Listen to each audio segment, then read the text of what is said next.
कक्षा 12 भौतिक विज्ञान के छात्रों, आज का टॉपिक है हमारा अपवर्तन के नियम। अपवर्तन के नियम। इससे पहले भी हमने अपवर्तन की घटना पढ़ी थी कि प्रकाश का अपवर्तन क्या होता है, कि जब प्रकाश किसी एक माध्यम से दूसरे माध्यम में जाता है तो वह अपने मार्ग से विचलित हो जाता है। जब प्रकाश किरण किसी एक माध्यम से दूसरे माध्यम में जाती है तो वह अपने मार्ग से विचलित हो जाती है। इस घटना को हम अपवर्तन कहते हैं। और इसमें बताया था तुम लोगों को कि जब प्रकाश किरण विरल माध्यम से सघन माध्यम में जाती है तो वह अभिलंब की ओर झुकती है, और जब प्रकाश किरण सघन माध्यम से विरल माध्यम में जाती है तो वह अभिलंब से दूर हटती है। यह अपवर्तन की घटना थी। अब हमने अपवर्तन के नियम पढ़ने हैं। तो छात्रों, अपवर्तन के दो नियम होते हैं। अपवर्तन के दो नियम होते हैं। नंबर 1, आपतित किरण आपतन बिंदु पर अभिलंब तथा अपवर्तित किरण तीनों एक ही तल में होते हैं। आपतित किरण आपतन बिंदु पर अभिलंब तथा अपवर्तित किरण तीनों एक ही तल में होते हैं। अर्थात इन तीनों लाइनों का एक ही तल होता है।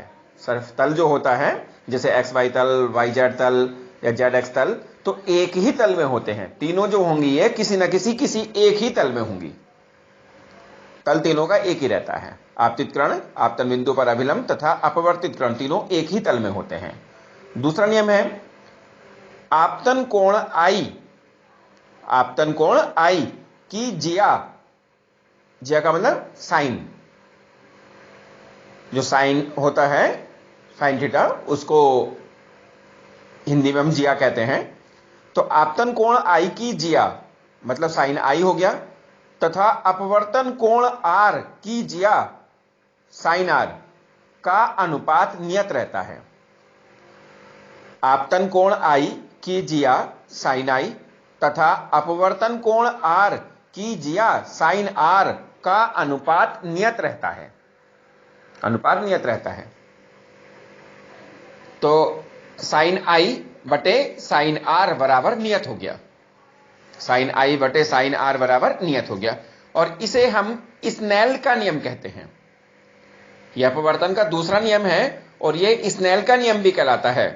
और ये जो नियत आया है साइन I बटे साइन R बराबर नियत या नियतांक, और इसको हम स्मॉल n से प्रदर्शित करते हैं, या इसे हम 1n2 भी कह देते हैं।